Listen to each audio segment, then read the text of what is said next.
মেলেনি কম্পোজিট ফান্ডের টাকা, জেলায় জেলায় সরকারি স্কুলের ফান্ডের টান, বন্ধ স্কুলের সামগ্রী কেনা, বন্ধ রক্ষণাবেক্ষণের কাজও। নিজেদের টাকায় স্কুল চালাচ্ছেন শিক্ষকরাই। একাধিক প্রাথমিক স্কুল বন্ধের আশঙ্কা শিক্ষকদের।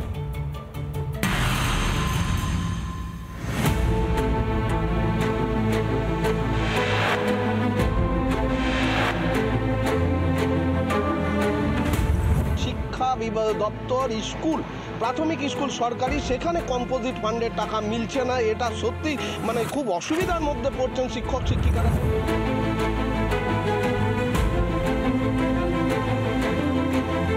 শিক্ষা দপ্তর তো এই বিষয়টা পুরাটাই ওয়াকিবহাল আছে, হয়তো এই মাসে হতে পারে, কিন্তু কোনো গ্যারেন্টি এখনো পর্যন্ত আমরা পাইনি বা এখনো টাকা ঢোকেনি। সামনে আমাদের দ্বিতীয় পর্যায়ক্রমিক মূল্যায়ন রয়েছে, সেই প্রশ্নপত্র আমাদের হাত থেকে হয়তো কিনতে হবে।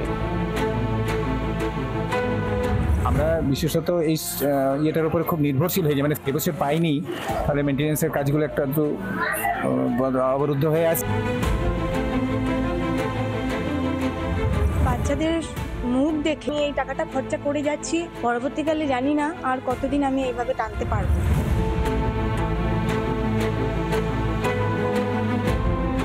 প্রায় 49,000 প্রাথমিক বিদ্যালয় এবং এই এতগুলো স্কুল কম্পোজিট ফান্ড গ্র্যান্ট না পাওয়াতে কার্যত সমস্যার মুখে।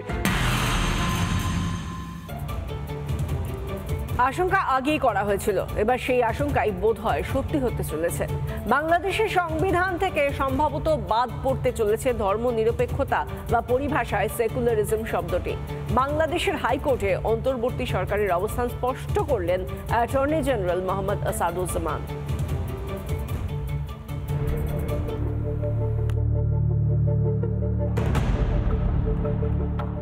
বাংলাদেশে বঙ্গবন্ধু মুজিবুর রহমানের সব চিহ্নই কার্যত মুছে দিয়েছে মোহাম্মদ ইউনূসের নেতৃত্বে অন্তর্বর্তী সরকার।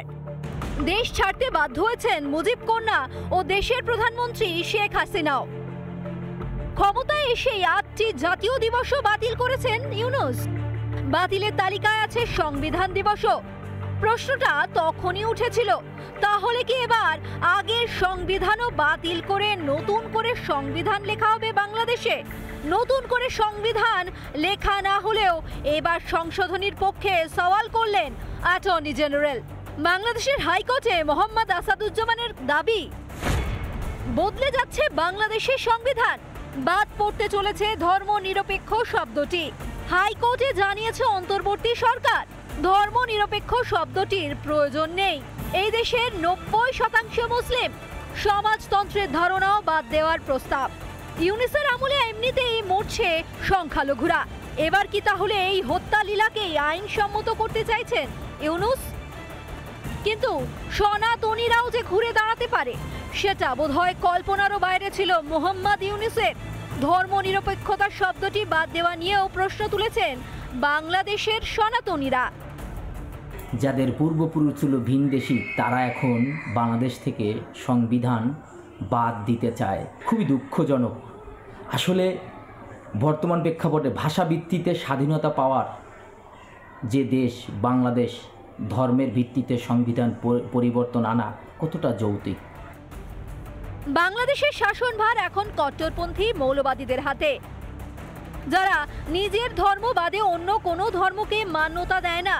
গত কয়েক মাসে তার অসংখ্য উদাহরণ দেখেছে বিশ্ব।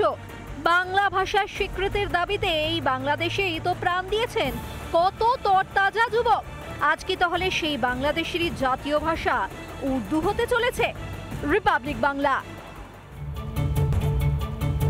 কোনো রাগঢাক নয়, প্রকাশ্যে অনুপ্রবেশকারীদের সাহায্যের কথা বলছেন ইন্ডি জোটের নেতারা।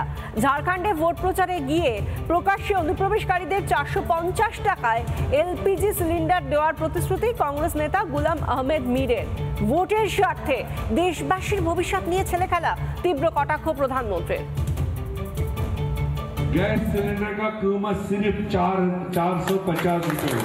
न घुसपैठिए देखा जाएगा तो न कोई और चीज देखा जाएगा।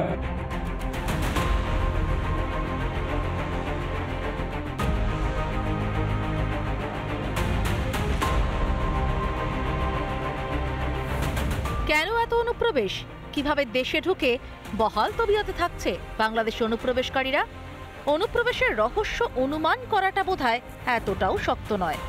ঝাড়খণ্ডে ঠিক কিসের ভিত্তিতে ভোট চাইছেন কংগ্রেস নেতারা, শুনুন একবার। जैसे सरकार बनेगी 1 दिसंबर से गैस सिलेंडर का कीमत सिर्फ 450 रुपए।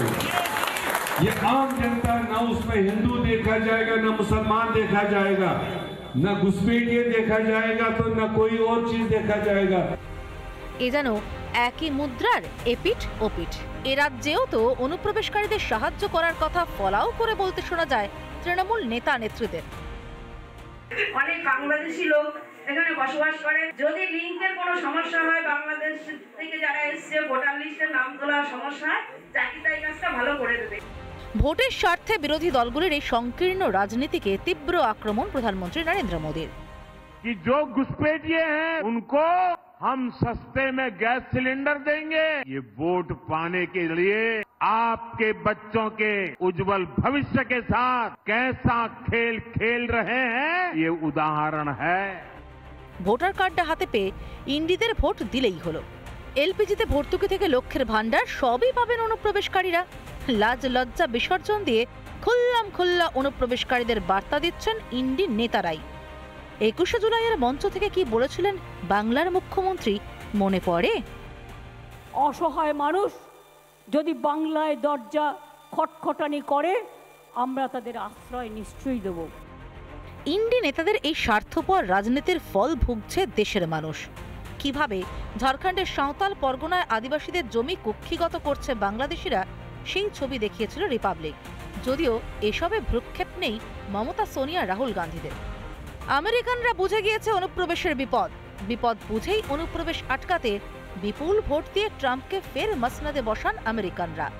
ঝাড়খণ্ড বা বাংলার জনতাও কি আগামী ভোটে সেই পথেই হাঁটবে? আর তেমনটা হলে ইন্ডি জোটের রাজনৈতিক ভবিষ্যৎ সত্যি অন্ধকারে। রিপাবলিক বাংলা। নানা ধরনের কন্টেন্ট দেখার জন্য লাইক করুন, শেয়ার করুন আমাদের ফেসবুক পেজ, সাবস্ক্রাইব করুন আমাদের ইউটিউব চ্যানেল।